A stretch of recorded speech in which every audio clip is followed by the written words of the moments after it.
Hello, ഇതാണ് കേട്ടോ അബിയു fruit. ഇതെൻ്റെ വീട്ടിലുണ്ടായതാണേ.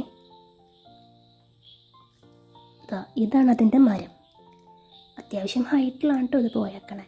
ഇത്തവണ ഞങ്ങൾക്ക് 2 അബിയു ആണ് കിട്ടിയത്. ഒരെണ്ണം നേരത്തെ പറിച്ചു, മറ്റേത് ഞാൻ കാണിച്ചു തരാം.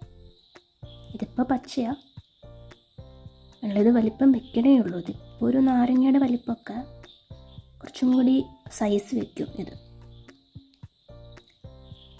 കൊമ്പിനോട് ചേർന്ന് തന്നെയാണ് ഉണ്ടായേക്കണേ. ഇതിനി പഴുത്തിട്ട് ഞാൻ കാണിച്ചു തരാം.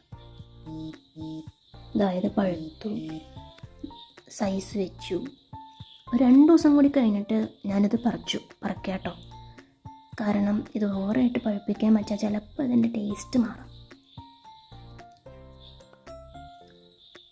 ഇത് പഴുത്തു, എൻ്റെ കയ്യിൽ ഒതുങ്ങുന്നുണ്ട് കേട്ടോ.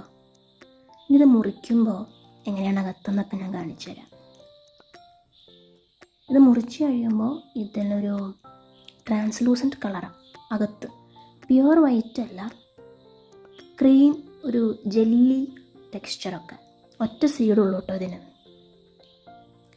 പിന്നെ ഇത് നമുക്ക് വേണമെങ്കിൽ ഇങ്ങനെ തന്നെ സ്പൂൺ വെച്ച് സ്കൂപ്പ് ചെയ്ത് കഴിക്കാം. അല്ലെങ്കിൽ കഴിക്കണേക്കാൾ ഒരു 10-15 മിനിറ്റ് മുന്നേ ഫ്രിഡ്ജിൽ വെച്ചിട്ട് കഴിക്കാം. അപ്പോൾ കുറച്ചും കൂടി നല്ല ഒരു പുഡിങ്ങൊക്കെ കഴിക്കണ ഒരു ഫീലിംഗാണ്. ഇത് കഴിച്ച് കഴിഞ്ഞിട്ട് എനിക്ക് ടേസ്റ്റ് തോന്നിയേക്കണത് കരിക്ക്, പിന്നെ നമ്മുടെ പനന്നൊങ്കിൻ്റെ ഒക്കെ ഒരു ടെക്സ്ചർ. പക്ഷെ കുറച്ചും കൂടി നല്ല സ്വീറ്റാണ്, മധുരം ഇതിനാണ് എനിക്ക് തോന്നിയേക്കണത്.